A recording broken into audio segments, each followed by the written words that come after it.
Olá, eu sou o Carlos. Esse aqui, sabe Deus qual é esse episódio? Eu não faço a mínima ideia. E, enfim, eu estou cansado e está para terminar essa temporada. Eu estou aqui com 3 convidados e, assim, por favor, não fale, não imita o som, senão vocês vão aparecer. Mas eu queria informar vocês que isso aqui é temporada de verão. Ah, porque eu estou no Brasil, no Brasil. Cara, eu não estou no Brasil. Aqui onde eu estou é verão. Então, sessões de engenharia de verão, tá? E nesse episódio de hoje, qual vai ser o tema? Tem as boas práticas, aqui vão ser as mais práticas de DevOps. Tá? Aqui a gente vai conversar sobre as bad practices, tá, ok? Os antipatérios de DevOps, enfim, vamos, assim, e para conversar sobre isso, é claro que eu tinha que chamar aqui os universitários, né? Enfim, sabe, quem é da minha época, velho, show do milhão, essas coisas, a gente tinha os universitários, só que aqui é diferente, aqui realmente é galera de respeito. Então, vamos lá. Então, agora eu vou deixar eles se apresentarem em ordem alfabética. Quem é o primeiro? Não sei, vê aí. Quem é o primeiro? Se apresentei. Camila. Ladies first, always. Oi, então, meu nome é Camila. Infelizmente, eu sou amiga do Gomex, não recomendo, mas eu sou amiga do Gomex há muitos anos. Não recomendo, eu não recomendo mesmo, Thaís, não recomendo. Eu sou Senior Site Reliability Engineer. Eu trabalho na Storyblock, que é uma empresa austríaca. Trabalho lá há 3 anos, mas eu já trabalho como DevOps há mais ou menos uns 6, 7 anos. E trabalho como desenvolvedora de software há aproximadamente aí uns 10, 11 anos, né? No mundo da TI. Eu tenho mestrado, né, em informática, agora eu estou fazendo doutorado. Eu também sou GDE, né? Eu sou Google Developer Expert, sou especialista Google para a parte de nuvem, né? De Google Cloud. E também tenho algumas outras emblemas aí, outros emblemas da comunidade. Sou Capitã Docker, né? Também sou embaixadora da HashiCorp, e assim vai. E novamente, Eu sou amiga da Camila. Eu só vou não seja amigo do Gomex. Por favor, não faça com a sua vida. Minha bio vai ser assim, ó, amiga da Camila. Olha lá o que a Camila é, eu sou amigo dela. Sabe? O meu emblema é amiga do Gomex. E do João, porque agora fizemos as pazes que eu parei de declinar as palestras dele. Mentira, isso. Tá? Que não era só eu que declinava. Olha só, acabamos de descobrir. Não era só eu que declinava. Se eu continuar apertando, eu pego mais uns 3 nomes. Eu continuo aceitando em tudo, vai ser tudo. Gente, para continuar, né? Eu primeiro sou amigo da Camila, infelizmente, né? O destino colocou ela, eu tive que ser amigo, né? Então, sou amigo da Camila, sou Rafael. Meu nome é Rafael Gomes, por isso o nome Gomex. Se Linux pode ser Linux, Gomes pode ser Gomex, né? Piada horrível, mas foi a minha estratégia na época. Tá? Eu tô há 20 anos na área de tecnologia já, né? Eu estou há 10 anos nessa área de automação, né? E dessas 10 aí eu sou ex-sysadmin, né? Então eu tenho esse lado mais operações, né? E aí eu sou Platform Engineer, o nome novo, né? Nome novo para sysadmin, Platform Engineer Senior na DNS Filter, né? E hoje, basicamente, eu já abandonei todos esses outros títulos, hoje eu estou só como membro do core team do DevOps Days, assim, eu tenho um apreço muito grande para a comunidade de DevOps, né? Então, assim, para mim faz muito sentido com o que eu gosto de fazer, com que faz com que um impacto maior para a comunidade, né? Então, eu estou como isso e sou amigo do Carlos também, sou amigo do João também. O nível só foi descendo aqui, né? Então, eu sou semi-analfabeto, né? Então, o máximo que eu consegui aqui me formar foi no Mobral, tá? Só os mais antigos vão saber o que é isso. No máximo, tá bom? E o único título que eu tenho, eu sou palestrinha na GetUp, tá bom? Eu sou o host do Kubecast, eu sou seu host favorito. O Carlos, ele pode até ser o host favorito nesse podcast, que é dele, tá? Eu sou o host favorito no meu próprio podcast, tá? Que é o Kubecast. Então, eu espero que você me conheça de lá, tá bom? João Brito, seu host favorito. Esse sou eu. Beleza. Acesse o Kubecast, que eu sou fã também. Eu vivo lá. Inclusive, até fui convidado outro dia. Enfim. Eu sou o Carlos, sou do canal, enfim, é isso. Enfim, bora começar. Bora começar. Eu vou fazer uma pergunta besta para vocês. Existe esse negócio de boas práticas? A gente vai falar das más práticas, né? Enfim, parece que toda a minha vida eu só conheci má prática. Mas, enfim, existe boas práticas ou é só um mito?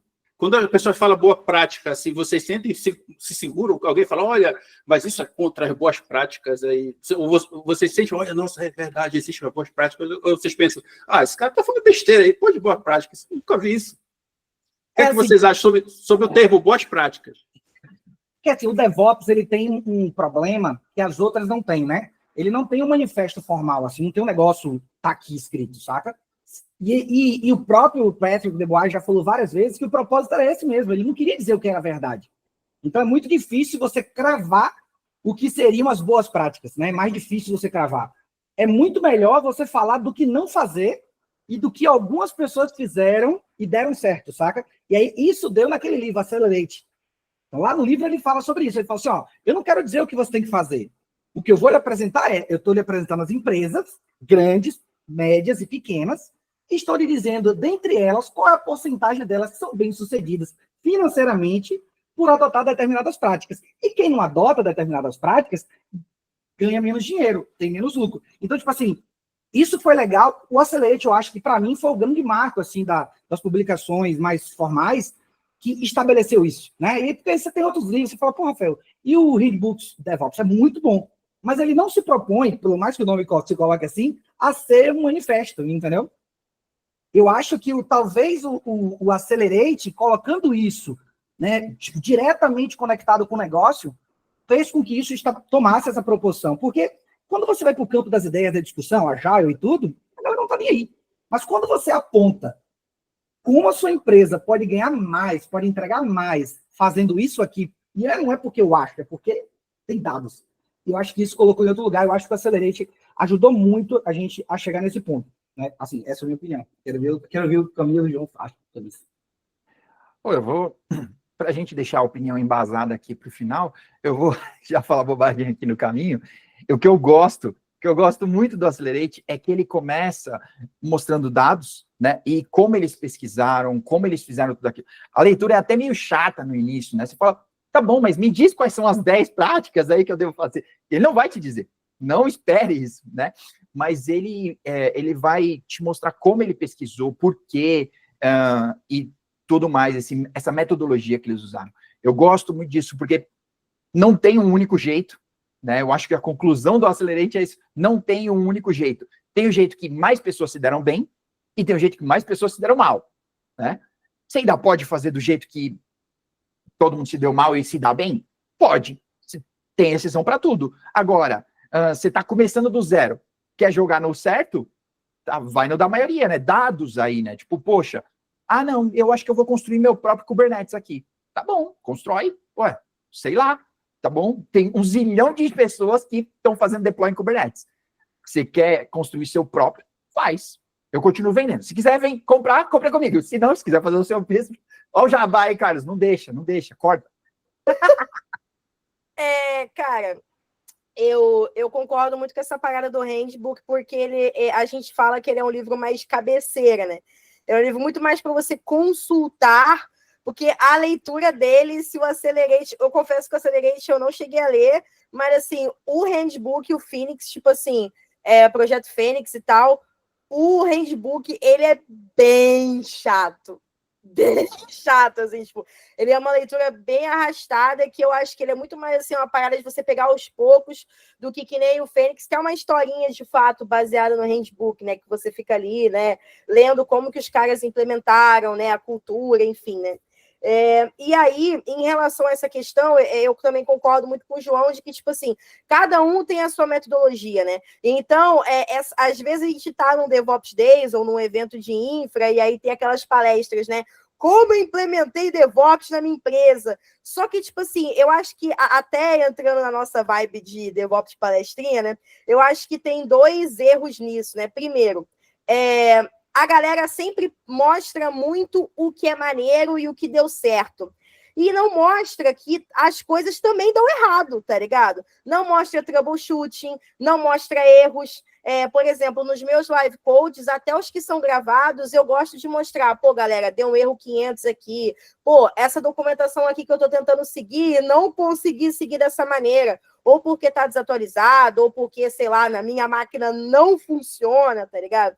Porque não é a palestra, às vezes, ela quer mostrar um mundo perfeito, e o nosso mundo não é esse, entendeu? Então, assim, a gente tem que troubleshootar. O dia a dia do DevOps é buscar erro. O dia a dia do DevOps, às vezes, né? E eu acho que isso é uma coisa que a gente adquire com a senioridade também, né? A senioridade é, às vezes, você ficar 3, 4 dias ou até mais numa task. Mas é porque por trás dessa task você está fazendo várias microtasks que ninguém está percebendo, né? E por isso que, às vezes, tem um valor ali de entrega que a galera fala, nossa, mas você só entregou esse card agora?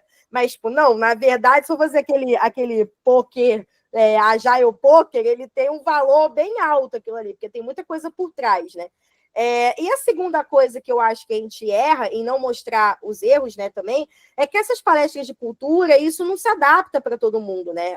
Aliás, palestras assim não se adaptam para quase ninguém, né? Você tem um modelo ali, né, de tipo, como eu implementei. Isso é muito palestra de empresas de consultoria, né? Mas, tipo, não é uma parada, tipo, mas sabe assim, empresa de consultoria não necessariamente vender produto, né? Kubernetes por causa da GetUp, né? Mais uma, tipo, consultoria mesmo, né? Tipo assim, vamos pegar aqui esse modelo. White.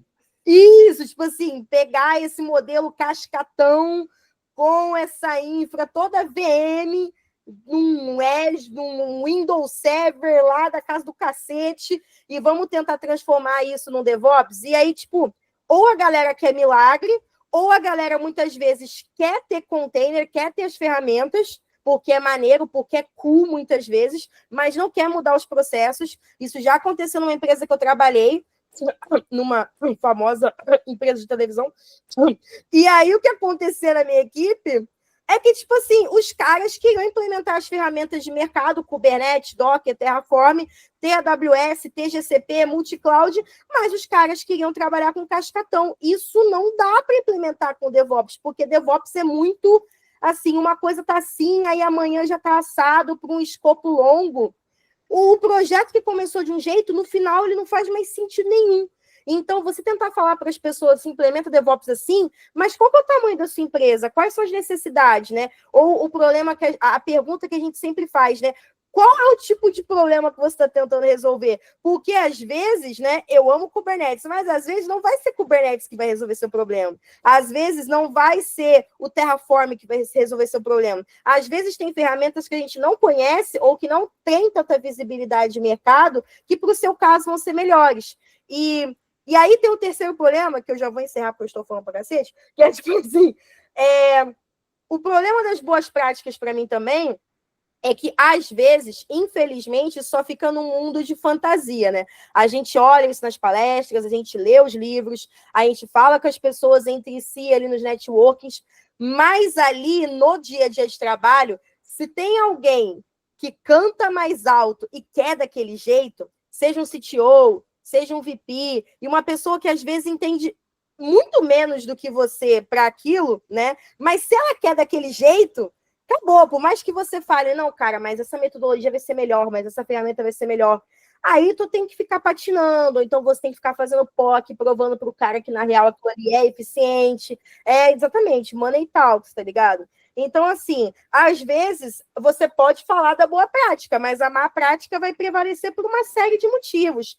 Panelinha, conservadorismo, tá ligado? Medo de mudança. E assim por diante. Eu nem discuto. Quando fica assim, eu nem discuto. Eu falo assim, ó, a empresa tem uma pessoa que recebe dinheiro mais do que eu para decidir isso.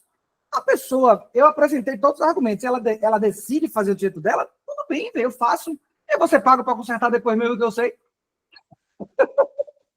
É isso mesmo. E o papo mudou de técnico para o paycheck, sei lá como fala, não quis ser babaca, eu só não lembro a palavra, mas é tipo, quem pode mais chora menos, né?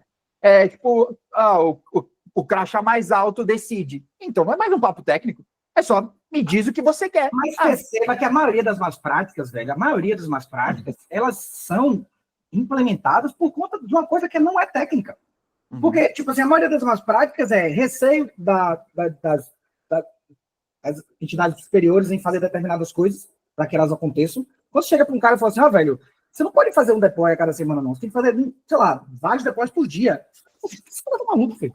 E essas reuniões que eu faço aqui? Eu falo assim, bom, é isso, tem que mudar tudo. Tem que mudar tudo. Porque senão você vai botar uma coisa que só vai gerar mais custo para você e que você não vai utilizar, irmão. Tipo assim, então quando eu acho que, ultimamente, essas coisas de boas práticas e más práticas, o que eu tenho tentado ver é que a galera tem conseguido mostrar valor lá na frente, assim, mostrar do que está dando grana, ou perdendo dinheiro e tal. E aí algumas empresas estão começando a adotar.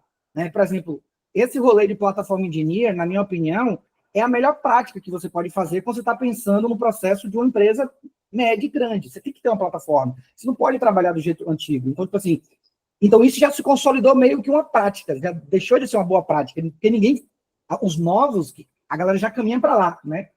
Mas tem uma galera que prefere ficar no esquema, tem os seus sysadmin, pessoal, só que você bota um cara de DevOps ali, e aí, meu irmão, Deus abençoe que nenhum deles vai fazer uma coisa que afete os outros, saca? Às vezes rola. A gente já pode começar a falar um exemplo de uma prática, por exemplo, se você quiser. Ou a gente pode continuar falando sobre a boa prática ainda. Não, tem outra pergunta para fazer. Calma, vamos chegar lá, vamos devagar.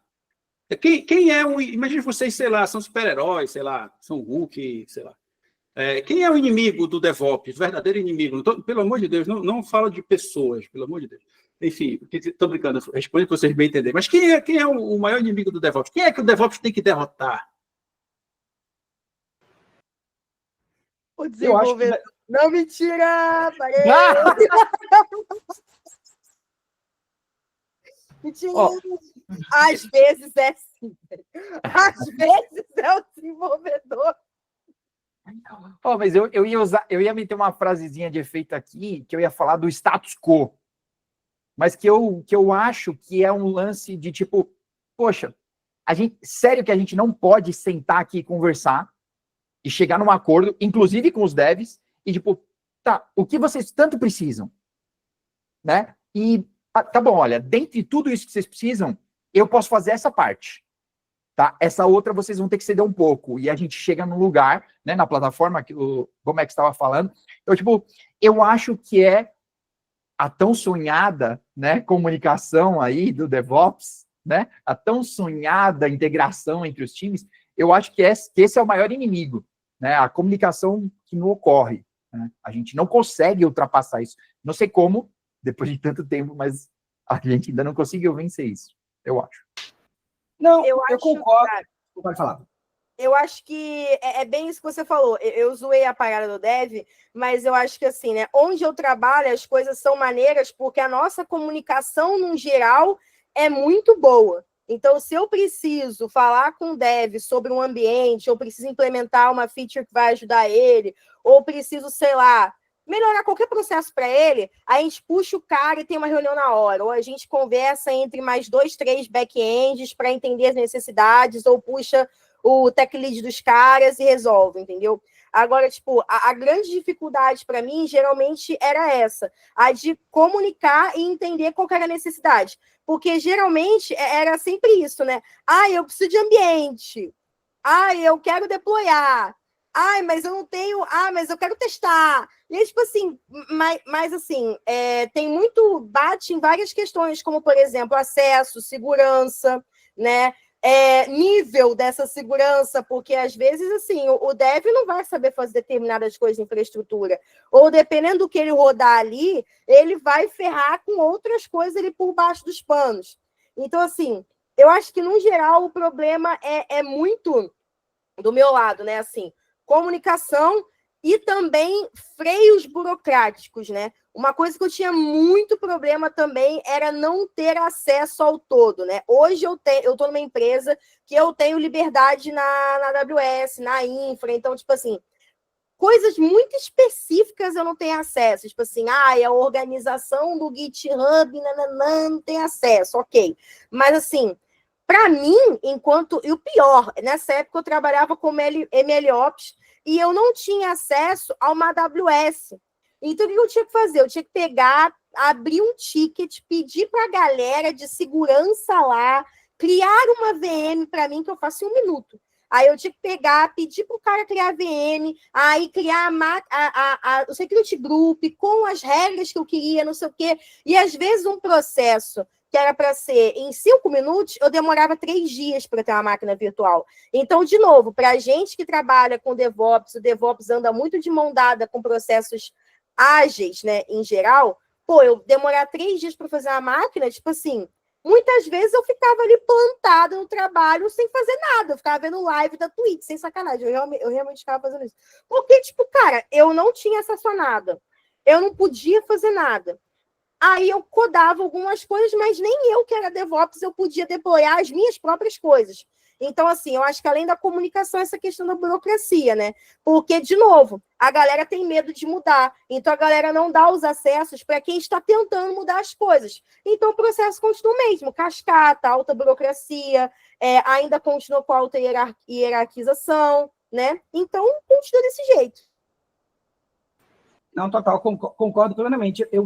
Eu sigo com os relatores, né, falando que o principal inimigo, né, é a má comunicação. É o muro, né?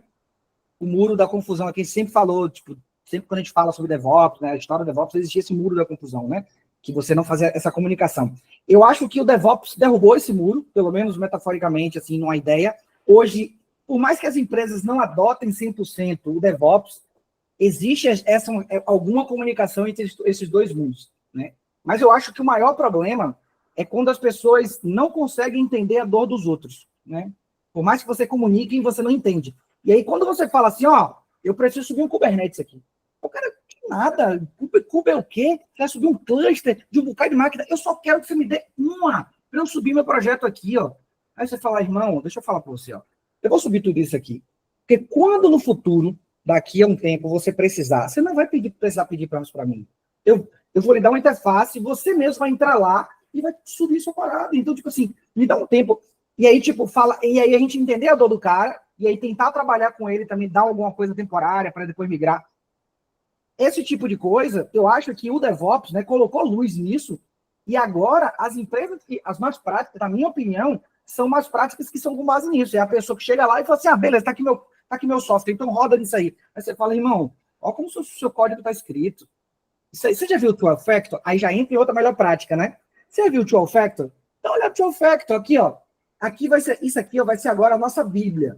Na empresa, agora, o código só vai ser aceito nessa infra nova se vai seguir essas práticas. E não é um negócio que eu acho, não. Isso aqui é de novo, né? Um consórcio de empresas, várias pessoas, empresas dialogaram com a Heroku, né, na época. A Heroku criou, não sei se a Heroku mantém hoje. A Heroku criou isso, pegando os seus clientes e conversando com eles para estabelecer o que seria os 12 mandamentos das aplicações modernas de web, né? E aí você começa a dialogar nessa perspectiva, falando das suas dores, e fala assim, ó, se você não fazer isso, eu também não consigo fazer isso. Então, quando a gente fala que o problema é comunicação, a galera acha que é só estar na mesma lista de e-mail, é só botar a galera no Slack na mesma sala, e tá tudo bem, não é.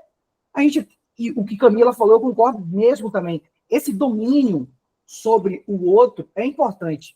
Não precisa ser sempre, mas você precisa ter um mínimo de domínio sobre o mundo do outro. Você precisa olhar o software, beleza, esse software está fazendo isso para isso, né? Vai usar infra desse jeito. Você precisa entender. Você não precisa saber linha por linha, mas você precisa entender o que está. E o contrário também. A galera que está fazendo software, ela precisa lembrar que agora ela não está mais subindo numa máquina qualquer. Ela está subindo dentro do container, que é isolado, né? Se quiser acessar volume, tipo, essa aplicação guarda alguma coisa, se guardar, tem que guardar no volume. Essas preocupações têm que estar do lado de lá também. Então, quando o DevOps fala que o problema era a comunicação, não era só poder falar um com o outro.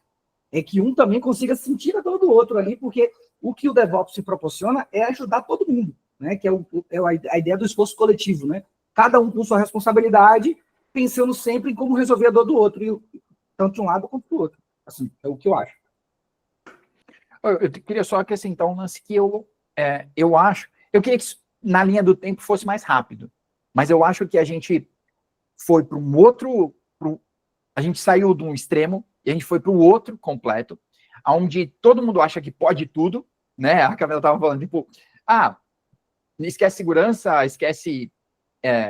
sei lá, eu sou só de infra, eu não sei falar outras linguagens, né? Mas, bom, a gente esquece todas essas coisas e o dev acredita que ele deveria poder tudo. Tipo, não, se o container roda na minha máquina, é exatamente desse jeito que eu quero que rode no mundo. Não é exatamente assim que a banda toca, querido, né?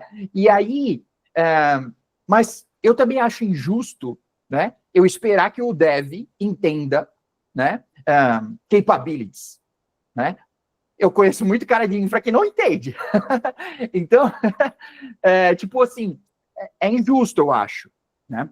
Então, eu acho que a gente está começando a voltar, e eu gosto muito do lance de plataforma, né? Contanto que a pessoa não comece falando de backstage. Começou falando de backstage, me perdeu. Mas se ela está falando de plataforma como um enabler, né? Se ela está falando como, tipo, pô, chegamos num consenso aqui com o time, é isso que a empresa precisa, né? Minha empresa tem 50 pessoas, a gente vai construir uma coisa para 50 pessoas. Minha empresa é o Mercado Livre, né? Tá bom, a gente tem um prédio para manter a nossa plataforma. Tá bom, faz sentido, de repente. Mas, então eu acho que a gente está começando a voltar agora, né, para um momento onde o dev está entendendo que ele tem que se comunicar, que o cara de infra está entendendo que ele tem que se comunicar e, tipo, poxa, eu vou receber o seu pacote, eu vou tocar essa bola direito, sabe? Bom, acho que a gente está caminhando. Beleza. Vocês acham, assim, eu quero fazer um episódio só sobre isso, mas eu estou, sei lá, estou tanto coçando com a garganta, coçando para falar que vai sobrar para vocês. Vocês acham que débito técnico é uma coisa boa ou é uma coisa ruim? Olha, não vale... Quer dizer, fica à vontade para responder como bem entender. Eu ia dizer, não vale correr por livros, mas enfim. Então, assim, eu acho que dentro do capitalismo, de uma ideia de que você precisa entregar valor o mais rápido possível, que o que importa, às vezes, é botar no ar mesmo que tenha 10% de falha, mesmo que tenha uma chance assim, beleza. E aí, o débito técnico entra aí. Quando você entende que você deixou de fazer algo porque o tempo não deu, né? Por qualquer intempérie que aconteceu. Então, beleza, isso aí é tranquilo. Agora, quando você está desenvolvendo uma parada, levando em consideração que sempre tem débito técnico, para mim é problemático. Talvez você devesse mudar o modo de como você desenvolve as coisas ou usar outras tecnologias para que não gerasse tanto débito técnico assim. Pelo menos essa é a minha opinião. O que eu percebo é que as pessoas geralmente não dão a devida atenção ou, tipo assim, a galera fala muito, débito técnico, mas na real isso é uma coisa, como o próprio Gomex falou, fica escanteado. Porque é tanta entrega, tem que fazer feature, não sei o quê. E assim, sempre nessa vibe, tipo assim, tem que entregar o quanto antes para o cliente. Muitas vezes é uma feature específica para um cliente, então que tem que gerar logo. Então, fica um monte de débito técnico, né? E aí, quem é que vai pegar isso para resolver? Né? E às vezes são equipes, eu estou falando num contexto generalista, né? Às vezes são equipes não muito grandes, já são equipes que já estão sendo macetadas com uma série de coisas, isso eu estou falando tanto devs quanto DevOps, estou falando num contexto também generalista de tecnologia. Então, assim, os devs, DevOps, QAs, whatever, eles já estão tendo que lidar com novas features, com correção de bugs, assim, às vezes, tá estourando um bug lá em produção, tem que corrigir, que não é um débito técnico, é um bug que está sendo lá no final, lá em produção já.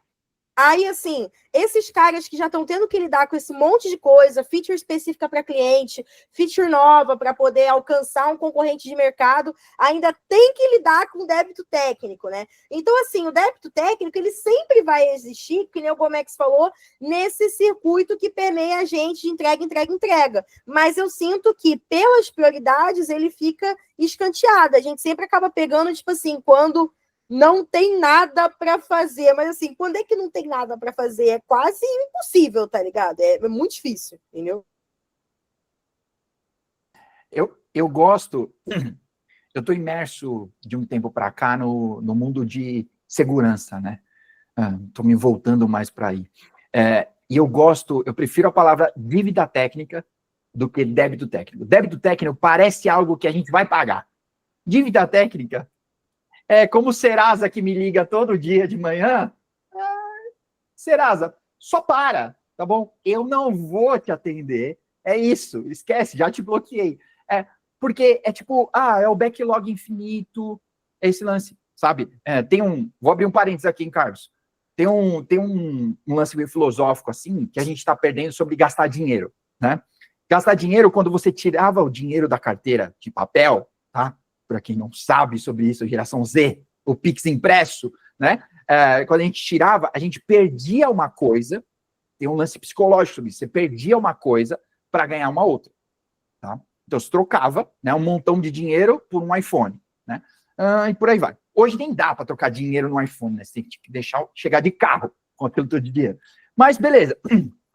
Agora, a gente perdeu esse lance porque a gente passa o cartão de crédito, o cartão continua com você. Você não sente isso, né? Era uma perda física, você perdia algo. Então, eu acho que é esse lance. A gente joga algo para debaixo do tapete, joga lá para o backlog e ninguém mais olha, né? Então, essa dívida técnica, ela fica lá e, tipo, né? Então, eu estava falando da segurança, né? E eu costumo pregar agora sobre, né, segurança em imagens de contêineres. Quantas CVS você tem aí? Tem gente que nem escaneou, né? Então, ela nem sabe quanto ela está devendo. Tá bom. Quem escaneou vai dizer, eu estou vivo até hoje, tá bom? Segue o jogo, né? O meu problema com a dívida técnica é o líder inconsequente. Ou, às vezes, ele sabe que não vai dar, né? Mas, tipo, não, a gente vai lançar agora, o velho papo, né? Nós vamos lançar agora com essas 1000 CVEs aqui, nunca 3 casas, né? Vamos lançar com essas 1000 CVEs, tá? Mas, logo depois a gente vai atacar isso. Mas logo depois é feature nova, logo depois é ajuste, é bug e etc. Então, tipo, eu gosto de dívida técnica porque ela tem mais essa cara de doer, sabe? Tipo, cara, a gente tá fazendo algo errado. Débito técnico, para mim, parece que é algo que a gente ainda vai pagar, né? Então... Boa, gostei. Eu acho que esse termo até define melhor, né? Acho que faz sentir a dor, porque o lance é que sempre vai existir, né? Sempre vai existir a dívida técnica, não adianta fingir que não vai existir. O errado é ignorar, é fingir que não existe. Entende? Porque o time pode deixar passar, mas ou a liderança ou o time tem que ter consciência que aquilo está ali e que a gente tem que fazer ações para mitigar ou para, enfim, para fixar aquilo ali, para se livrar daquilo ali de qualquer maneira, né? Tem que existir, realmente, gostei, João, gostei do termo, dívida. Tem que pensar que é uma dívida, que a gente não quer ficar com isso. E acho que a questão é essa, né? Então, tipo, quem está vendo a gente,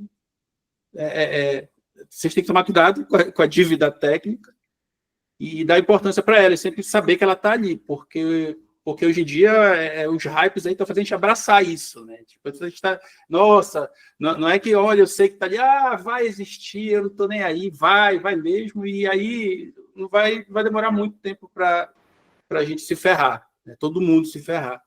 Porque o lance do DevOps, acho que a maior sensibilidade do DevOps é a gente perceber que todo mundo é um time só, né? A gente está falando aí, porque tem o time de segurança, não, todo mundo é um time só. Todo mundo é um time só. Entendeu? Então, tipo, eu tenho que escutar o dev, eu não gosto do dev, eu tenho que escutar o dev. Eu vou dar um exemplo para vocês.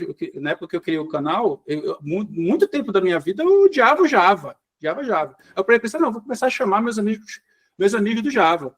E hoje eu sou totalmente diferente, eu tenho um pensamento diferente. Por quê? Porque eu fui conversar, porque eu fiz DevOps, eu fui conversar com eles. Eu não gosto de dev, vou conversar com o dev. Eu não gosto de segurança, vou conversar com segurança. Eu não gosto de RH, vou conversar com RH. Vai conversar com qualquer pessoa. Enfim, eu tenho uma pergunta para fazer, mas deixa o João falar que ele levantou a mão. Vai lá, João. Tá no mudo. Não, você estava falando primeiro, Gomex. Gente, desculpa interromper, mas é muito importante falar sobre isso. Bolsonaro acabou de ser preso. Não, para. Ao vivo? Caraca, não, peraí, ao vivo? Que pariu, não pode ser. Bolsonaro é colocado em prisão domiciliar. Desculpa, Carlos, mas eu não podia deixar de falar, porque eu estou muito feliz. Mas...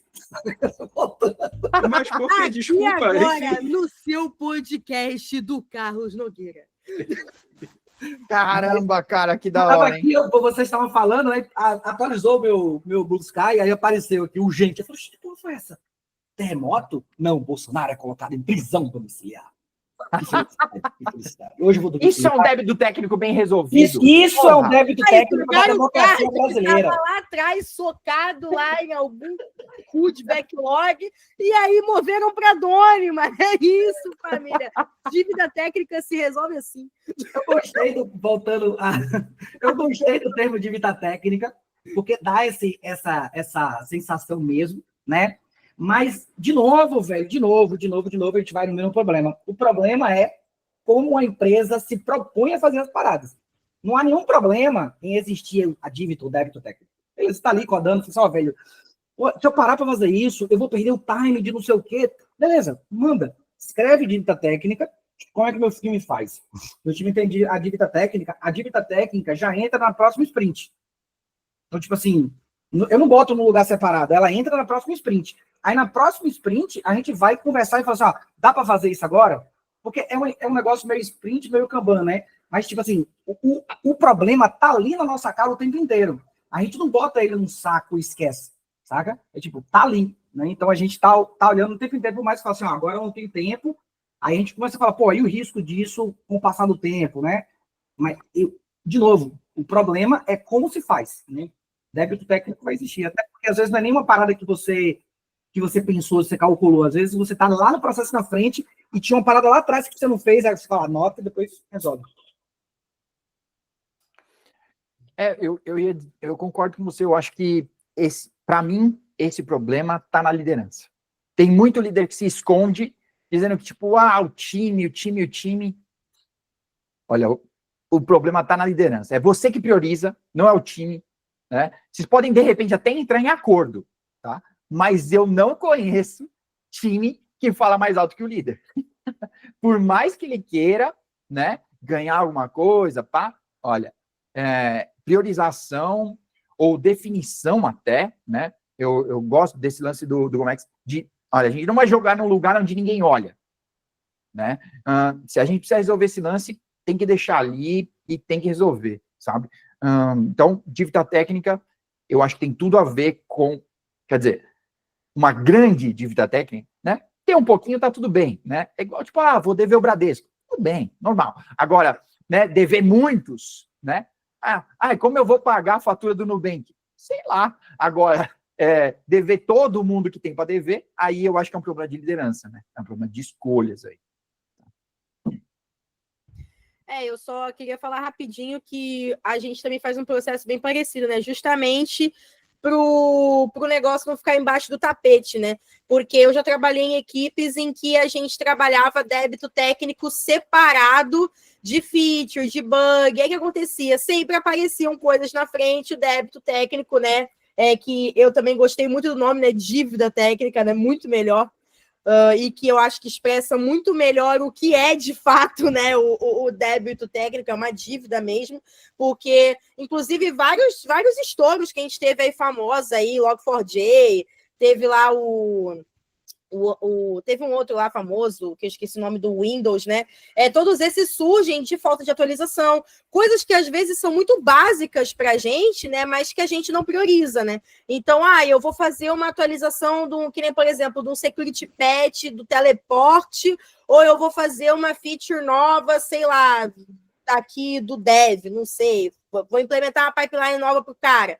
Mas o cara está com pressa de deployar, vou fazer isso aqui primeiro. E aí a gente não sabe o dia de amanhã, né? Porque as empresas, a gente acha que não, mas elas estão sob ataque o tempo inteiro, né? Inclusive, eu já trabalhei numa empresa que sofreu ataque de uma maneira, tipo assim, através do Shodan. Então, assim, às vezes, uma coisa que para nós é muito simples e muito, tipo assim, e todo mundo tá vendo isso, todo mundo viu isso aí nunca vai acontecer. Um acesso super privilegiado, uma porta aberta para todo mundo. A gente acha que essas coisas não acontecem, a gente acha que essas coisas todo mundo já viu. E, na moral, essas coisas estão ali. Tem sempre alguma falha em algum lugar que é a brecha para o atacante entrar, né? Então, o que a gente faz também é colocar no meio da sprint como se fosse mais um CAD, como se fosse um bug, como se fosse uma feature, né? E com um nível de prioridade que não entra nem nesse lance do tipo assim, a gente pode fazer isso aqui agora? Não, tipo assim, Se a gente tem uma sprint e cabem, sei lá, 5 cards, pega um de débito técnico, por exemplo, né? Então a gente faz mais ou menos assim, né? No DevOps, a gente não trabalha tanto com... A gente trabalha com Kanban, mas é uma parada meio freestyle, assim, mas a gente sempre tá... freestyle, mas a gente está sempre olhando o que a gente precisa fazer, o que a gente precisa corrigir, retaguear, security patch, a gente já joga ali e fala, ó, tem que fazer isso aqui, ó, tem que fazer atualização, olha, esses CVEs estão complicados, tem que arrumar isso aqui, né? Então, é que a gente vem também de um background muito de segurança, por exemplo, né? Então, o nosso tech lead, né, que é até o Posidão, ele é um cara que veio de segurança, então ele está sempre pensando nisso também.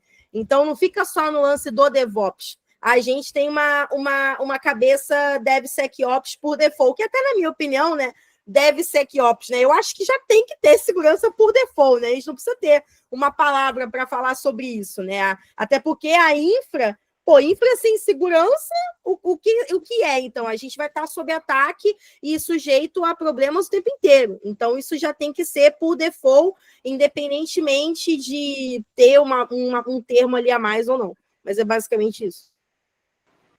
Total. E tem também uma parada que, aí eu tentando conectar tudo isso que a gente está falando com o DevOps, uma parada que eu achei interessante, enquanto a Camila falava, é como as tecnologias que vieram por conta do DevOps depois, ela, de certa forma, ajuda, inclusive, a gente otimizar, né, a superfície de ataque. Então, quando a gente fala para a galera, ó, em vez de subir numa máquina, vamos subir no Kubernetes, a gente não é hype, não é hype isso aí. A gente está falando, ó, quando você sobe no Kubernetes, você deixa de se preocupar com esse tantão de coisas aqui. Você mostra uma lista imensa.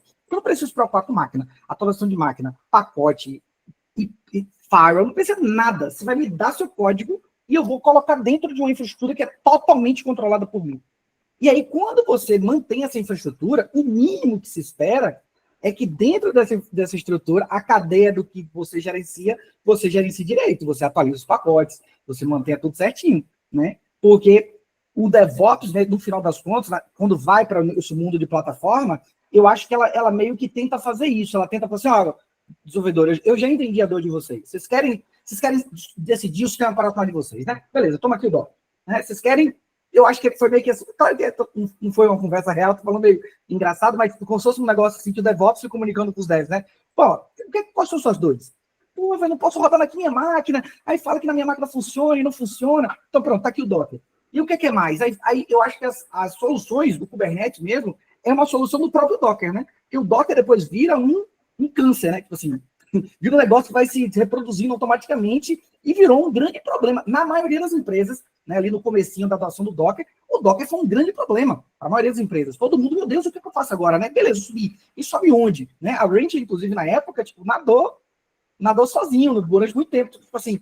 Então, aí depois que chegou o Kubernetes com essa solução, né, que na minha opinião é muito além do que o Docker necessariamente, ele foca mais na aplicação em si também, e até depois acabou até se vinculando com o Docker, né? O runtime nem é mais da Docker, por conta da Docker, inclusive, por culpa da Docker. É bom deixar claro, né? Eu não sei como é hoje, mas na época era culpa da Docker. E aí, eu acho que tudo isso é, de certa forma, fazer com que a possibilidade de débitos técnicos sejam menores. Porque se eu controlo tudo e você só se preocupa com o código, quem está entregando, o time de produto que está entregando aquilo, vai ter uma superfície menor do que seria um débito técnico, entendeu? Na minha opinião. Eu tentei conectar duas coisas, eu acho que faz sentido nesse aspecto. Eu gosto desse lance que você falou agora, rapidinho aqui, que é, a gente estava falando antes sobre uma liberdade total, né? Começamos falando bad practices, né? Que eu gosto quando a gente fala dos guardrails, que às vezes a turma que chega nova, ou que a pessoa veio de um lugar menos restritivo, ela não gosta de guardrails. Mas é necessário numa empresa, né? Você tem que ter certa governança, você tem que ter, né, auditoria, você tem uma par de coisa que não é só dar um 77 lá para todo mundo e um abraço, né? Mas dentro disso, dá para ter um meio termo aí entre liberdade, né? Entre a autoridade que você vai ter, entre o que a sua posição precisa, né? A gente já falou isso um milhão de vezes, né? Tipo, será que o dev precisa do kubectl lá em produção? Puta, provavelmente não, né? Talvez num cenário específico, mas em grande parte acho que não, né? Talvez não precise nem no dev, né? Mas do que ele precisa para ele trabalhar, né? O que a gente pode fornecer dentro desses guardrails aqui? Porque eu acho que os guardrails, o benefício dos guardrails é quando a gente fala de blameless, né? Que tipo, pô, o cara fez uma bobagem ali, né? O Replit, né? Que deletou a base de dados do cara lá, né? Pô, por que ele podia fazer isso, né? Quando a gente trata para as pessoas, o guardrail tá aí para te proteger também, campeão, que é para você não passar para via da contramão e bater de frente num caminhão.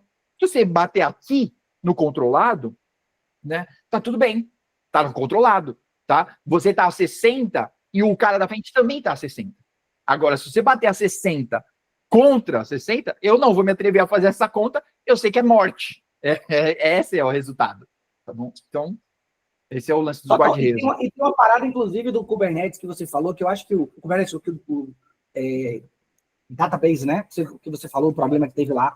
Eu acho que o Kubernetes, inclusive, nessa lógica de plataforma, passa agora a possibilidade de oferecer o Kubernetes como uma entrada no YAML, sacou, velho? O database, né? Você pode subir um banco passando um YAML a mais. Então, você tem o controle daqui ali que é seu. Você não vai ferrar o outro, tá? Que você vai acessar só aqui. Eu acho que, de novo, compactuando com o que você estava falando, o foco hoje de plataforma, de tudo que o DevOps está fazendo, na minha opinião, é hoje tornar a vida mais fácil para que as pessoas possam cometer mais erros, né? E que esses erros não tenham tanto impacto assim. Essa é a minha leitura. Essa é essa forma que eu acho que talvez esteja caminhando com essas plataformas mais bem-sucedidas. Boa. Sim, chegamos no clímax do episódio. Vamos lá. Quais são as 3 piores práticas de DevOps, ou que o DevOps foi implementado errado, etc. Quais são as 3 piores práticas? Vamos lá. Top 3 de vocês aí. Pode ser coisa que vocês já viveram, pode ser coisa que vocês só observaram. Eu quero saber a opinião de vocês relacionada a isso. Como somos 3, eu vou falar uma, e aí eles 2 falam outras 2, beleza? Vamos tentar assim? Uma coisa que, assim, talvez hoje a galera use outro nome, tá? Mas antigamente a gente usava esse nome e eu vi isso acontecer. Empresa híbrida, saca? Você tem, não sei se o termo é esse, mas na hora que eu falava, se você lembrar o nome, você vai dizer. É uma lógica que você tem 2 empresas dentro da mesma empresa. Você tem a empresa Gold, que segue todas as melhores práticas, tudo bonitinho, tudo perfeito, e a outra que é a Silver, né? Que é a antiga, que ainda tá na mesma merda. Então, tipo assim, o daqui cresce, falando, prometendo coisas, e o negócio não vê nenhum impacto nisso. Então, isso acontece muito. Por quê? Seja por medo das pessoas que estão aqui construindo isso, recebam, né, essa infraestrutura, e aí o lado também de cá também não tem muita confiança. Por quê? Porque não foi criado por eles, não passou por eles, é como se fosse outra empresa. É um negócio muito doido. Assim, falando aqui parece um exagero, mas eu já vi acontecer, tá? Já vi acontecer isso na prática. E assim, quando você vê isso acontecendo, tipo assim, criou ali um negócio e eles vão... Não, assim, isso dá errado. Não pode criar sem as pessoas daqui. E se você criar sem as pessoas daqui, o básico você já perdeu, que é a comunicação. Vocês vão ser vários estrangeiros querendo falar para as pessoas como se vocês fossem o detentor do fogo e todo mundo é primata, saca? Tipo assim, não é. Então, isso é uma prática horrível e muito comum, principalmente quando você contrata uma consultoria, saca? A consultoria chega ali falando tudo e não envolve ninguém e depois só fala para você implementar. É horrível. Pode parecer que funcionou em algum lugar ou outro, mas vá perguntar aos números lá na ponta se funcionou mesmo. Sou eu agora, Camila? Eu confesso que eu estou pensando ainda, cara. Tá bom, eu tenho um guardado aqui. Eu perguntei pro ChatGPT, me respondeu primeiro. Tá muito mais rápido que o Gemini, viu, Camila? Tomou. Ih, meteu essa. Vou voltar a recusar. Sua palestrinha no Rio de Janeiro acaba de ser recusada. Aconteceu um problema, um conflitinho de agenda. Eu vou pro backup. Não, ó, a minha recomendação não, mas a minha anti-pattern favorita aqui olha, ó o Serasa ligando aí. Falta de visibilidade, tá? E eu nem estou dizendo sobre não ter, que muitas vezes cada time tem a sua. Então, tipo, os cara do DevOps tem lá o Prometheus Grafana, né? Os devs têm um Datadog, os caras de Sec têm a ferramenta deles, né? Mas ninguém consegue ver a dos outros, né? Ninguém consegue ter uma visibilidade. Você vai mandar para o cara de dev, tipo, tem que resolver tal CVE. Cara, tem muito dev que o cara sequer sabe o que é uma CVE. Isso não é um problema do dev. Pô, normalmente nas plataformas de SEC, já que eu estou falando de SEC aqui, né, o exemplo, vai ter lá um caminho das pedras, sabe? Por onde que o cara começa. E normalmente vai estar lá, atualiza o módulo do 1.2.3 para 1.2.4. Cara, se você falar isso pro dev, ele vai falar, era isso só? Você precisava falar tudo isso só para me falar, para atualizar 1.2.4? Entende? Então, eu acho que essa falta de visibilidade, para mim, é um grande problema. Assim. Que é essa minha. Eu acabei seguindo a sua dica, mas eu fui no Gemini e ele me cuspiu rapidinho. Então, essa parada aí de que o Gemini... cara, então... Tem algumas, né? Mas eu acho que duas que mais pegam, assim... A primeira é implementar a DevOps como puramente ferramental, né? Então, a galera puxa muito DevOps como, tipo assim, o que é DevOps? E DevOps é botar Kubernetes, Docker, Terraform, e é isso, tá ligado? Só que ninguém entende que antes, né, tipo assim, essas ferramentas, na verdade, foram disseminadoras de uma cultura, né? Mas, tipo assim, inclusive eu acho, e eu sempre falo isso, né? Eu já conversei isso muito com o Gomex, de que a gente acredita que o Docker foi o grande pioneiro, porque foi ele que trouxe toda essa prática de portabilidade, flexibilidade, compatibilidade entre máquinas, né, para a nossa realidade, porque tudo ficava muito ali até 2012, 2013 no campo das ideias, ali, né? Mas eu tenho muita dificuldade ainda, às vezes, de passar o DevOps como não só um ferramental, mas também microserviço, realmente, só foi possível com Docker, mas também de que, tipo, é uma cultura. E aí, é essa cultura de soft skills mesmo, que é dar feedback, integrar as equipes, né, o erro do coleguinha, né, e a gente fala muito de blameless culture, né, o erro do coleguinha não é o erro do coleguinha, faltou processo, faltou documentação, que é uma coisa que ninguém gosta de fazer, ninguém tem saco para fazer, mas que é importantíssimo desenhar diagramas sobre o fluxo, né, de como funciona a pipeline, como funciona a integração com a nuvem, como funcionam as integrações entre as ferramentas, até para dar essa visibilidade também que o Prito comentou, né, então assim, que nem a gente faz documentações para os devs, os QAs entenderem como que é o deploy, para, às vezes, eles mesmos reportarem, tipo, teve um problema aqui. Eles também têm acesso às nossas ferramentas, ao nosso Grafana, às nossas visibilidades de métricas em geral, né? Sei lá, Sentry, Elastic, enfim, para que eles também tenham noção, status page, né, do PagerDuty, para que eles também tenham noção dos problemas, para que eles possam nos reportar, para que eles possam acompanhar, para que eles se sintam parte ali, porque DevOps é isso, né? Apesar da gente zoar o bagulho do Dev, né, que Dev incomoda a gente, mas é o Dev com Ops, então eles têm que estar integrados no que está acontecendo. E aí, se você só instala a ferramenta, só coloca a ferramenta e disponibiliza meia dúzia de senha para as pessoas e meia dúzia de ambiente para os devs deployarem, tipo, mano, é o quê? É um advanced sysadmin, tá ligado? Mas o lance as pessoas têm que conversar, tem que ter feedback. O feedback não é só o feedback do three-ways, que são práticas que a gente falava muito lá atrás, mas que hoje em dia se perdeu. Hoje em dia a galera só quer falar de ferramenta e de IA nos eventos. A galera não quer mais falar sobre integração de equipes. E aí, falando sobre isso, sobre a culpa do coleguinha, sobre processo, sobre ter processo, eu acho que uma outra coisa que pega muito é aquele espírito de a síndrome do pequeno... Do síndico, né? Do dono, né? Do pequeno dono ali, né? Que aí, por exemplo, só aquele cara quer ter acesso a determinadas ferramentas porque ele quer se sentir mais importante. E isso é uma anti-pattern no DevOps, né? Porque todo mundo tem que saber, né? Que é quando a gente fala dos 5 porquês, né? Às vezes um problema estourou porque se for lá embaixo, pô, teve um cara que estava de folga e só ele sabia fazer isso, e quando outras pessoas foram atuar, elas não tinham os mesmos níveis de acesso, o mesmo nível de conhecimento, então faltou documentação e não conseguiu agir quando aconteceu um determinado incidente. Então, assim, também tem essa síndrome do herói, né? Então, de tipo, só eu posso saber isso. Que era uma coisa que eu acho que rolava mais antes, mas que ainda ainda rola. Tipo, eu quero saber, só eu quero entender. Porque, então eu nunca vou ser substituído, mas estamos no capitalismo. Então todo mundo é substituível pra cacete. Então, assim, então não adianta você ficar tentando segurar um conhecimento, porque além de não ter nada a ver com DevOps, porque a gente até fala no Calmes, né, sharing, né, compartilhar, todo mundo saber, porque vai ser melhor para todo mundo. Você vai saber de uma parada que talvez você não sabia, aí você vai passar. E uma forma de aprender também é passar conhecimento. A gente aprende muito isso na comunidade, que uma maneira de aprender é ensinando, né? E a gente aprende muito ensinando também, né? E a gente não tem que ficar naquele lance de eu ensino e tu aprende.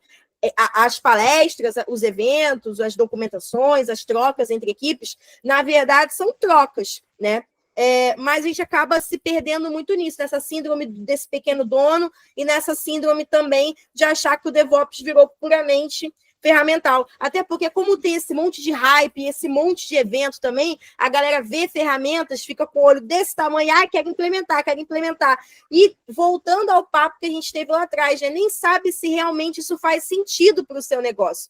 Para o cara lá que está falando como ele implementou DevOps na palestra dele para uma empresa nos moldes XYZ, faz sentido. Mas talvez para a sua empresa não faz o menor sentido você implementar o que ele está falando, né?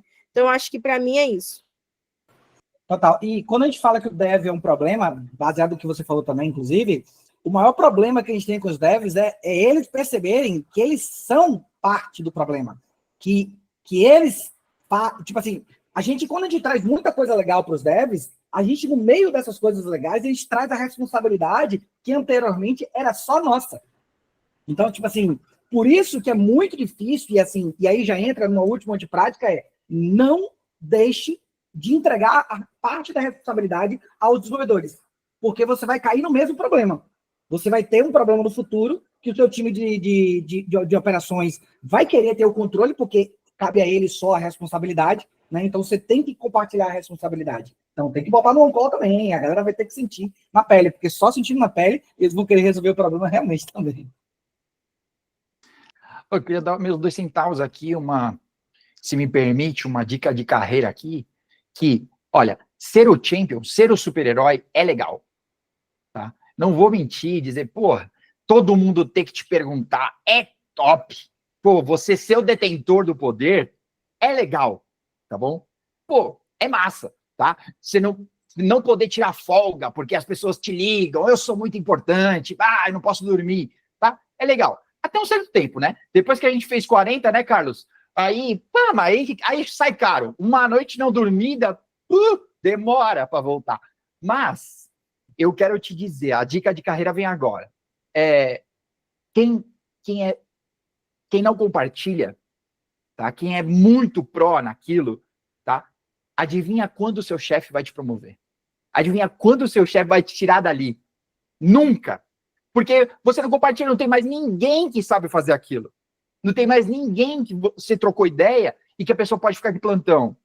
Todo mundo precisa ligar para você, campeão. Então, você vai ser para sempre aquele campeão. Ninguém vai te dar outra oportunidade, tá? E aí você vai se sentir estagnado na carreira. E tipo, essa empresa não me dá oportunidade.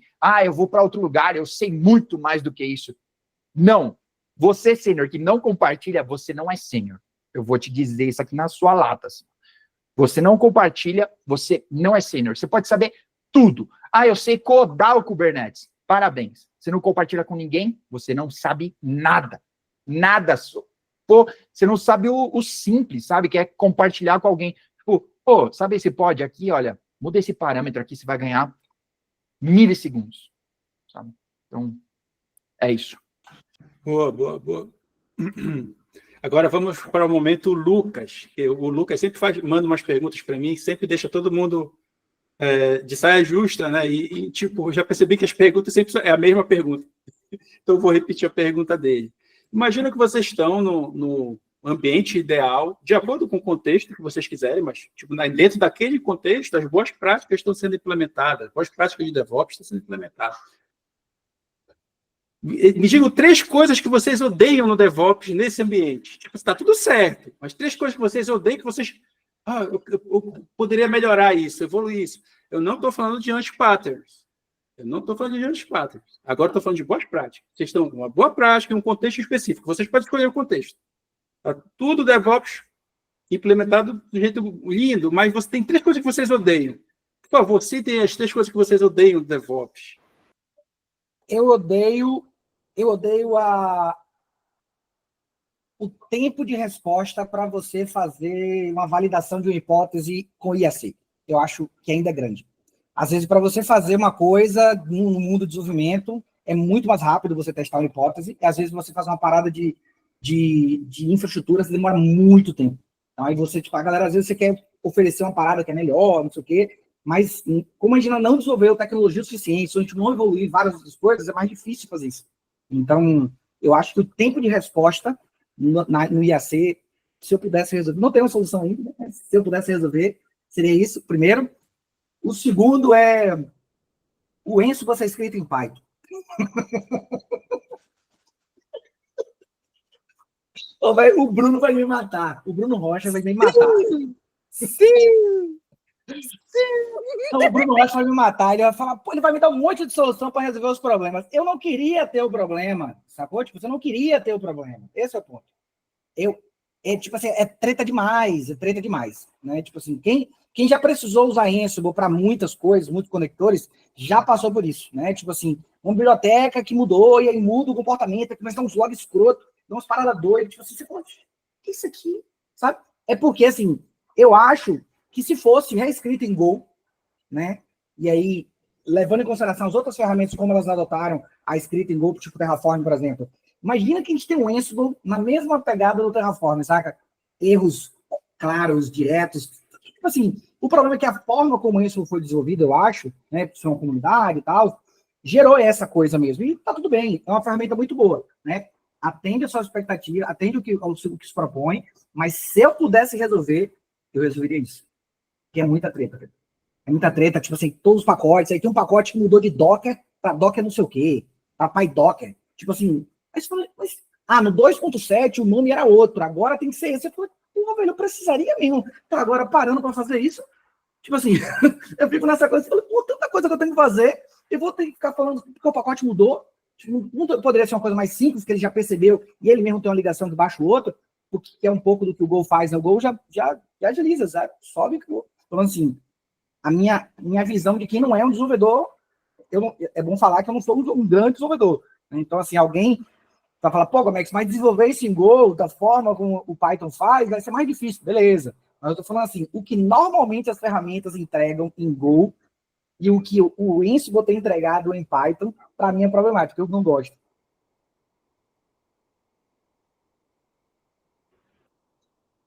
Eu vou falar 2, porque eu não consegui pensar no terceiro ainda. Aí, se o Brito me dá a ideia, beleza.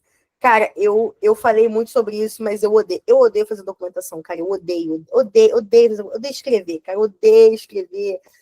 Quando o Possuidão já vem, faz uma documentação, já fica assim,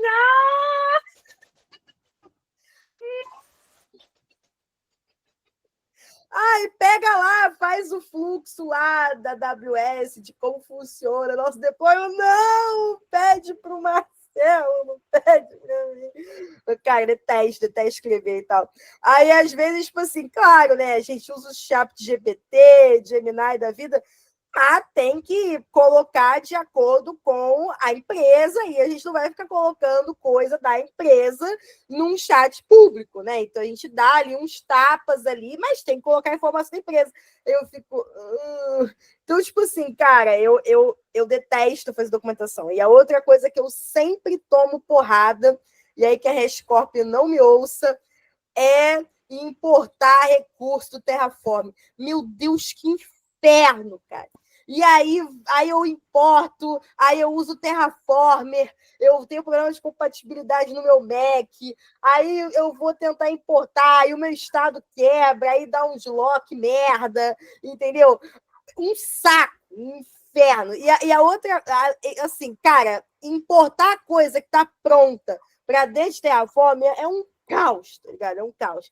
Tem esses negócios que eu falei, esses Terraformer da vida, mas eu tive muito problema com o Ansible também, eu desisti em determinado momento e fui pro Terraform, e eu acho Terraform, eu tenho amigos meus que detestam Terraform, eles preferem, sei lá, Crossplane, mas eu acho, ou Pulume, mas eu acabo trabalhando mais com Terraform mesmo. E uma outra parada que eu tive muito problema, assim, ao ponto de... E nessa época não tinha chat GPT, Gemini. Nessa época eu tinha que tomar porrada no Stack Overflow. Era com COPS do Kubernetes. Nossa, velho. Cara, e para atualizar, já teve vezes que eu fiquei 8, 9 horas para atualizar. Porque os nós no Rolling Update, eles começavam a quebrar. E aí, nossa, isso era um inferno, cara. Então, tipo, eu já passei muitas poucas e boas, mas eu acho que o meu top 1 é documentação. Eu não suporto fazer documentação. Quando vem demanda de documentação para mim, eu já começo a correr em círculos na minha própria casa. Detesto. Tenho pavor. Mas é isso. Pô, falou de COPS, tem que mandar um abraço pro Requena, né? Ele era um amante do COPS. Meu Deus! Não, mas, ó, eu só tenho uma, Carlos. O chat GPT não tá rolando aqui. Eu vou abrir um Gemini para ver se me traz outras. Zoeira. Eu só tenho uma. Que eu sou meio burro, né? E todos aqui eu sou o mais burro, mas tá tudo bem. Eu já me aceitei. Eu fui na terapia, já tá tudo certo sobre isso. Então, para mim, tá? É a carga cognitiva. Eu acho que, como DevOps, a gente tem que saber muita coisa de muita coisa, sabe? Tipo, pô, eu trabalho como tech sales na GitHub. E olha, todas as vezes, você que vai contratar a GitHub e vem disputar conhecimento comigo, tá? Para de fazer isso, porque eu sofro. Porque as pessoas vêm conversar e elas vão... Eu tenho certeza que elas fazem isso. Quais são as coisas mais difíceis que você precisa saber sobre Kubernetes? E aí elas vêm perguntar sobre isso, sabe? Tipo, gente, não tem necessidade, tá? Não é uma disputa. Mas eu acho que essa carga cognitiva é muito alta, né? Para a gente adquirir. E as empresas não estão nem aí sobre isso, né? A gente vê vaga de DevOps aí, tipo, o cara tem que saber sobre 3 nuvens, e só uma delas é uma das 3 grandes, as outras 2 é Oracle e DigitalOcean, que o cara tem 0 lugar para aprender, né? Nem tô falando sobre market share aqui, tá bom? Tá tudo certo. Os caras querem... 3 nuvens, tem que saber o Terraform, que usa em todo canto. Mas um diferencial é saber Pulume. Malandro, a mesma pessoa que sabe Terraform e manja de Pulume, cara, tá? Sabe, esse para mim é o grande problema do... Deus me livre de Pulume. Um abraço pro Carucho aí, de novo. O segundo episódio, o pessoal cita essa jossa aí. Ele vem querer evangelizar disso. Não, vamos trocar aqui por Pulume. Sai fora, Matheus. Ninguém vai trocar isso. Não, eu mandei abraço para ele. Ele falou que se chegar lá o abraço, ele vai recusar. Eu vou entregar amanhã. Amanhã eu vou entregar para ele. Não vem com essa história de Pulume, gente. Ó, eu até falei com o Kubecast que vai sair o próximo, 179, ouçam. Eu tava falando com um cara exatamente sobre isso. Porque o problema do Pulume, para mim, é que ele permite você ser criativo. A HashiCorp teve todo um trabalho de definir como as coisas devem ser. Aí a gente pega e fala assim, não, vamos voltar atrás e vamos fazer cada um do seu jeito. Volta pro Bash, porque era assim. JavaScript, a gente tem que banir JavaScript. Eu odeio JavaScript também. Essa é a minha grande... Concordo com tá você, precisando falar com o Dev JavaScript, Carlos. Eu acho que concordo muito com você, porque, de fato, a galera acha que a grande coisa legal do Pulume é o fato dos devs já saberem codar, né, nessa linguagem. É o grande ponto que a galera vende. Eu falei, gente, mas olha só, como você mesmo falou, você vai jogar fora toda uma ideia de que a infraestrutura ela não é imperativa, ela é descritiva. Você não vai criar um HD de 2 formas. Você quer criar um HD, horas. Você não precisa de performance. Você tem que dizer que você quer e acabou. Então, essa ideia de que você ir para a lógica, e dentro da lógica imperativa, você também usar descritiva, é uma parada meio doida. Por isso que eu nunca me aprofundei no volume. Mas se um dia uma empresa mandar eu fazer, não é aquele esquema que a gente estava conversando mais cedo, top-down, eu uso, velho. Eu uso. Paciência, não tem problema nenhum. Mas é uma maluquice, de fato. Beleza. Só queria fazer um disclaimer que é só meme, viu? Para mim, tanto faz. Pode mandar, que a gente trabalha qualquer coisa, até com gente. Mas não me façam usar essa merda, viu? Beleza. Finalmente uma pergunta boa. Vamos lá. Então, qual das melhores práticas vocês recomendariam? Qual que brilha os olhos de vocês? Qual as boas práticas que vocês acham maravilhosas? Então, fala bem, vamos lá, fala bem do DevOps, aí, vamos lá. Eu posso começar essa? Vou começar, João. Não. Eu queria começar com não reinvente a roda. Eu escutei o último... Eu não sei exatamente se é o último episódio... Não, então... Eu não sei se é o último episódio, viu, Carlos? Que tá você, o Fique, o Bassi e o... Esqueci o nome. Vai ficar chateado comigo. O Guto. Mas sim, mal. o último, calma, vamos lá. É o último que você viu, esse aqui vai aparecer muito lá na frente. Tá bom. É o último antes da gravação aqui. Bom, mas o que importa é que o Giovanni Bassi estava falando sobre isso, sobre reescrever o Kubernetes. Eu nem estou defendendo o Kubernetes aqui, gente, só um exemplo. Mas é que, tipo, olha, que eu saiba, tem uns 4.000 caras e todas as empresas que têm dinheiro botando dinheiro nessa porcaria, tá bom? Se um dia você tiver a oportunidade de ir na KubeCon, vocês vão ver quanto dinheiro é queimado naquilo. Fora o ingresso, que é tipo uns 2K de dólar, tá bom? Então, tipo, tem muito dinheiro rolando. E tem muita gente colocando dinheiro para fazer isso dar certo. E aí alguém vem me dizer que com Firecracker, é esse o nome? Que tem um artigo rolando aí com a galera. Ah, não, fez com Firecracker, que isso, que aquilo, e ficou muito... a fatura dele diminuiu horrores. A fatura pode até ter diminuído, mas a do RH eu tenho certeza que aumentou. Porque você vai ter que contratar todas essas 4.000 pessoas para o seu time para desenvolver essa merda. Então, tipo, isso vale para 1 milhão de coisas. Eu vi uma frase muito boa que era sobre build or buy, né? Então, tipo, que parte você cria e que parte você compra. E olha, numa frase o cara matou a pau, que foi: o que me diferencia, eu crio. O resto não importa, não é fator de diferenciação.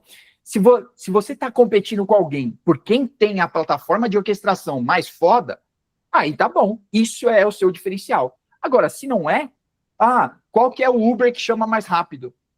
Foda-se o Kubernetes, entendeu? Então, para de reinventar a roda, galera. Essa minha. Vai, Gomex, que eu tô pensando ainda. Eu não tô usando muito Não, bem. então eu acho que a melhor prática que o DevOps agora, né, de toda essa reestruturação, toda essa repensagem, não sei o quê, eu acho que é plataforma.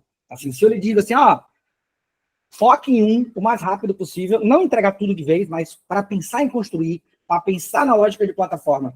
E quando eu falo plataforma, não é só Kubernetes, tá? Na verdade, talvez as plataformas, porque há quem diga que o Kubernetes ele não é um orquestrador de containers, ele é um orquestrador de plataformas. Né? Você pode criar múltiplas plataformas dentro dele. Você pode, por exemplo, como eu falei, dar banco de dados, né? Service. Você pode dar regra de firewall, service. Você pode fazer um monte de coisas, service. Porque você pode desenvolver, né, dentro do Kubernetes, na linguagem dele, você pode botar a sua APIzinha rodando, e aí você vai ter tudo. O céu é o limite, de verdade. Você pode, sei lá, você pode fazer um negócio, um YAML no Terraform, né, no Kubernetes, e lá no final ele chegar e trocar uma fita física, saca? Se você conseguir entender o processo, ele faz. Então o Kubernetes ele vira essa coisa que vai oferecer plataforma. E quando a gente fala plataforma, o que é isso na prática? Você entregar o que seus devs precisam, o que o produto precisa para rodar. Então, se você precisa de agilidade, de ter banco de dados rápido, criar infraestrutura rápida, criar, destruir, testar, só a plataforma vai lhe oferecer isso com um time, né, focado, que você vai conseguir focar grana para trabalhar na capacitação dessas pessoas, porque isso é uma tecnologia, essa forma nova, todo mundo fala, mas se você for conversar com as pessoas, poucas pessoas sabem o que é na prática. Como é que sobe? A galera fala, é backstage. Que é aquele esquema. Falou comigo de plataforma, começou com backstage, eu já não quero nem mais conversar. Porque, tipo assim, não é isso, filho, calma, não, isso aqui é depois. Tipo, a gente tá falando de uma máquina, o cara faz depois um Docker host, saca? Tipo, acorda, sabe?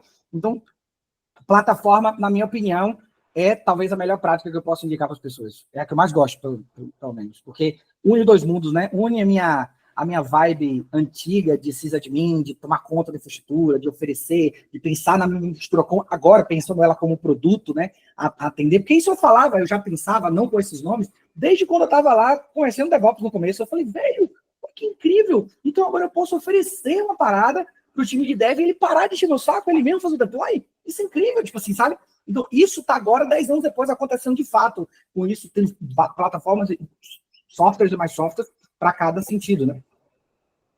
Inclusive, o Sebastian trabalhou no desenvolvimento de um database as service, inclusive. Não sei se você sabe, Carlos.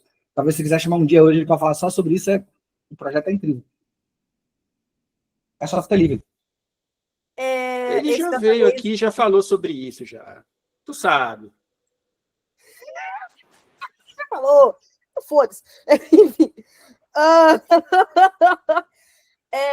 Cara, uma coisa que eu gosto muito de trabalhar e eu acho que é uma boa prática base para quem quer ir para DevOps, né? Que nem a gente sempre comenta, né? É Docker, cara. Eu acho muito gostosinho trabalhar com Docker. Assim, para mim, brilha o olho, assim, e eu vivi muito isso eu vivi, assim, em algumas empresas, mas na que eu tô hoje, eu vi isso acontecer, que é sair do Beanstalk, que era uma desgraça, uma merda, né? Uma merda de manter, uma merda de deployar, uma merda de fazer tudo. E aí, você partir para containerização. E aí a gente começou muito com POCs, com pingados, assim, né? Coisinha bem aos poucos, porque a galera tinha maior cagaço, né? De containerizar e dar problema, né? A galera do topo, né? Da pirâmide. Mas depois a gente foi ganhando confiança deles. E aí, trabalhar com Docker eu gosto muito, né? Eu gosto da documentação, eu gosto da comunidade. Eu acho que o Docker, como a gente já falou antes, ele é uma base de disseminação da cultura DevOps. Foi a primeira grande ferramenta que a gente teve para implementar DevOps no nível técnico, né? Até hoje eu acho que é uma ferramenta muito boa. E também eu concordo com essa questão do João, só que para a parte do Docker, né? Porque assim como volta e meia aparece um novo Kubernetes, o que eu também discordo completamente, porque, que nem ele falou, né? Tem uma cacetada de gente open source trabalhando naquilo, aí tem dinheiro, as KubeCons são imensas, a Google bota dinheiro nisso, para tipo assim, vamos aqui criar. Cara, tu pode até conseguir, mas tipo assim, não vai ter a mesma, pode até ser mais rápido, mas para mim e para quem usa hoje não vai ter a mesma confiabilidade. Quem é que tá criando isso? Quem está fazendo isso, tá ligado? E aí, essa é a diferença de ferramentas que já estão consagradas no mercado. E aí você tem o Docker, né? Aí teve o Podman, teve outros. Aí, o Docker, todo ano a galera fala que o Docker vai morrer, né? Todo ano isso acontece, né? Todo ano. É tipo quando matavam, sei lá, quando matam a Madonna todo ano, ou Paul McCartney, então. Aí todo ano matam o Docker. Só que, tipo assim, cara, o Docker teve aquele lance do container runtime e tal, mas, tipo assim, foda-se, tá ligado? Tipo assim, o Docker tem mais documentação, o Docker, tipo, é uma base que, tipo assim, é uma ferramenta que a galera já conhece há mais tempo, entendeu? E eles têm também se aperfeiçoado muito bem as novidades, nessa questão que, né, é uma moda, mas, assim, eu acredito que veio para ficar, que é a questão da IA, né? Então, tudo agora tem IA, né? Então, agora tem essa questão dos modelos dentro de Docker e tal, enfim, né? Eu estou até precisando me inteirar mais sobre isso. Mas eles têm feito isso muito bem, eles têm ouvido muito a comunidade. Então, assim, sinceramente, eu não vejo por que guerrear. Eu acho que a gente... eu vou fazer um comentário meio polêmico, mas a gente fica um pouco guerra de dev front-end. Front-end que tem muito isso, né? Eu sei que eu já fui front-end. Front-end fica se matando por causa de coisa nova, né? Que surge, fica assim, é porque Vue é uma merda. Não, na verdade, React que é uma merda, não sei o que, não sei o que lá.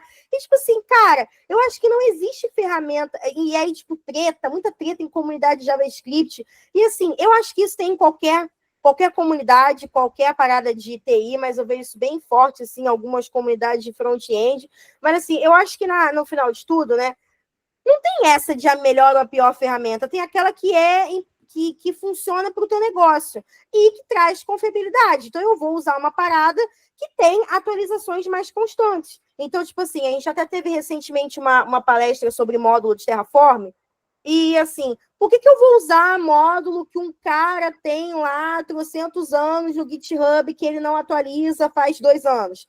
Eu vou utilizar os módulos que são default da AWS, são default da GCP, que essa galera está sempre atualizando. Eu acho até que o Gomex fez um PR recente, inclusive, não sei se foi para o Kubernetes ou para o Terraform, os módulos.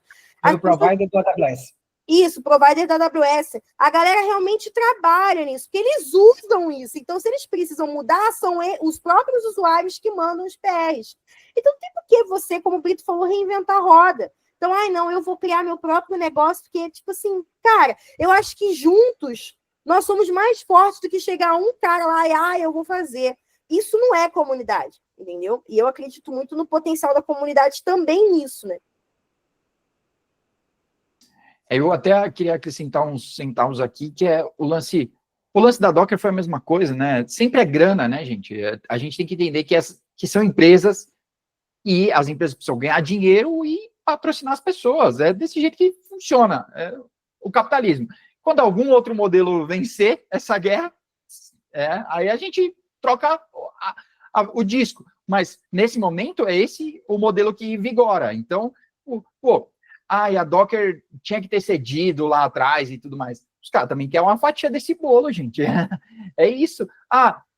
É a mesma história. A gente tinha há pouco tempo atrás, né? A gente discutia que, tipo, não, eu uso Debian, eu só uso Red Hat, eu só uso Slackware, e por aí, daí para baixo, né?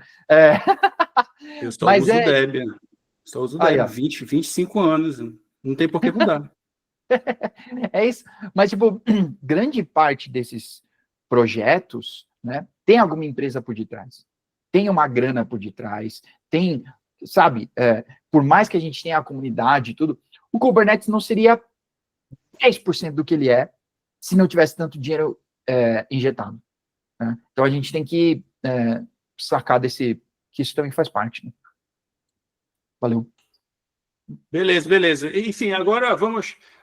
considerações finais e despedida. Agora em ordem alfabética, por favor.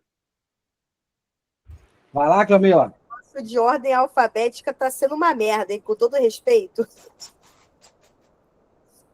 Cara, então, eu queria muito agradecer. Eu tenho uma curiosidade aí, tá ligado? Eu achava muito que o Carlos não ia com a minha cara. Lá atrás, eu achava... Lá atrás... Todo mundo acha isso no começo. Todo mundo acha isso? É um padrão? É um padrão? Caraca, todo mundo acha isso. Caralho, Carlos, você está descobrindo coisas incríveis nesse podcast. E aí, porra, eu ficava assim, caralho, será que ele gosta de mim? Ele é um cara bom maneiro. Eu vou conquistar a amizade do Carlos, mano. Hoje é o meu... E eu consegui, então agora esse é o meu prêmio de reconhecimento aqui agora, entendeu? E quando eu for para Portugal, vamos se ver, não sei quando, que eu vou para a Europa esse ano, mas não sei se eu vou conseguir para Portugal. Mas, cara, quero agradecer muito o convite. Valeu, Carlos, você é um profissional muito foda, admiro muito você. Adorava as polêmicas tuas no Twitter. Infelizmente, eu não estou mais no Twitter, porque o Twitter tá um caos, né? Mas eu gosto demais, gostava demais, né? Infelizmente, tive que lidar com o Gomex aí 1h20, mas é o preço, né? É o preço.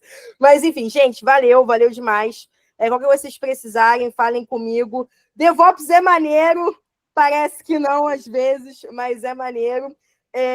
E, pô, felizona de estar aqui. Participem das comunidades, né? DevOps Days, né? Que eu acho que é o momento mais central aí que a galera se encontra. Eu acho que é a comunidade mais democrática que a gente tem aí, né? De DevOps. Que todo mundo se encontra, que todo mundo recusa a palestra dos outros, né? Isso aí, né? A vida é linda. Mas é isso, gente. Valeu demais, estou muito feliz. Qualquer coisa, pump do DevOps nas redes sociais. E, de novo, não recomendo nenhum rolê com o Gomex. Já fiz cada atrocidade com esse homem, que, assim, não façam também, não façam em casa, só isso. Só faço na rua. Não, é tipo aquela mãe que fala, não aceite doce de estranho, não aceite nada do Gomex, por exemplo, tá ligado? Vai, João, pela ordem é você. Olha, obrigado, Carlos, pelo convite. E esse não foi, tipo, você pode entrar aqui agora, eu tô entrando ao vivo, né? Esse teve, tipo, o final de semana inteiro para me preparar psicologicamente para esse momento. Obrigado mesmo. Eu adoro estar aqui. Bom, para vocês que estão ouvindo, ouçam o Cubicast também, dá uma moral para a gente lá, dá um like. Eu sou o chorador do like, compartilha, faz isso. Faz eu manter meu emprego, entendeu? Se eu quiser manter meu emprego de palestrinha, vocês têm que, né, dar um likezinho assim. É isso, tá bem? Obrigado. Gomex, Camila, bom reencontrar vocês. Tá? Obrigado por aceitar mais uma vez minha palestra aqui, viu, Camila? No Rio a gente se vê lá, te dou um abraço. Dia 16 vamos estar todos juntos, menos o Carlos, safado, devia vir também. Perigo isso aqui, hein? Os três, eu tô até, lembrei disso, agora eu tô até meio preocupado. DevOps Days Rio, vai ser top, tá louco. Tô preocupadíssimo. Vai transmitir ao vivo? Melhor não, hein? Melhor ver. Melhor não, deixa essa porra. Então, eu sou, assim, muito obrigado, Carlos, né? Muito obrigado por ter convidado. Assim, eu gosto muito de participar, gosto muito, assim, ainda mais quando ele me convida e me dá um prazo, né? Assim, ó, não é agora, não. É segunda.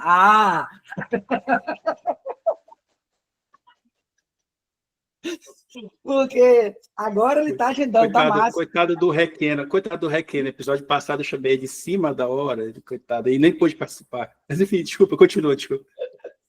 Mas adoro trocar ideia, né? Conversar sobre qualquer tema que eu possa acrescentar, óbvio, né? Esse papo aqui, tipo, muito legal, né?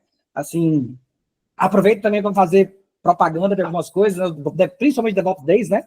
A gente vai ter, não sei em que momento você está assistindo esse vídeo, não sei quando ele vai sair, então vou falar os DevOps Days lá mais para frente, né? Em outubro vai ter Fortaleza, vai ter DevOps Days Recife, Salvador em dezembro, então se você está pensando em tirar umas férias, né? Tipo, pô, tô pensando em um destino para tirar as férias, tá? Meu conselho é tira 2 semaninhas, pega o DevOps Days Salvador no sábado, curte Salvador, depois pega o carro e sobe com a gente, a gente vai subir de carro de Salvador até Recife. Tô tentando convencer Camila a fazer essa loucura comigo.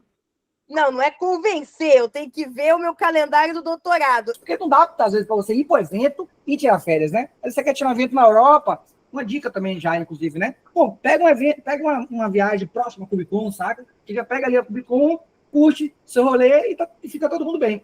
Então, se você quiser fazer isso dentro do Brasil... DevOps na praia. Exatamente, DevOps na praia, em Portugal. Pô, você aproveita... Quando eu fui para Portugal, quando eu fui para a Europa, eu aproveitei e dei uma passada lá no evento. Você, o Jefferson, todo mundo.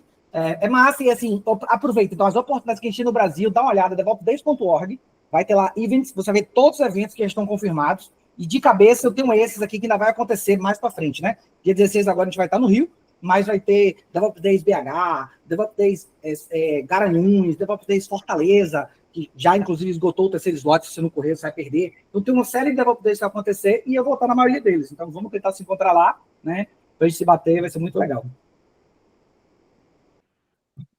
É isso. Muito obrigado pela presença de vocês aí. Estou muito feliz com esse episódio. Enfim, deem tchau e emitem sons para vocês aparecerem. Tem que emitir sons, senão vocês não vão aparecer. Tchau. Aê! Só eu que tô aparecendo. Valeu! Tchau, tchau. Tchau, tchau, tchau, tchau.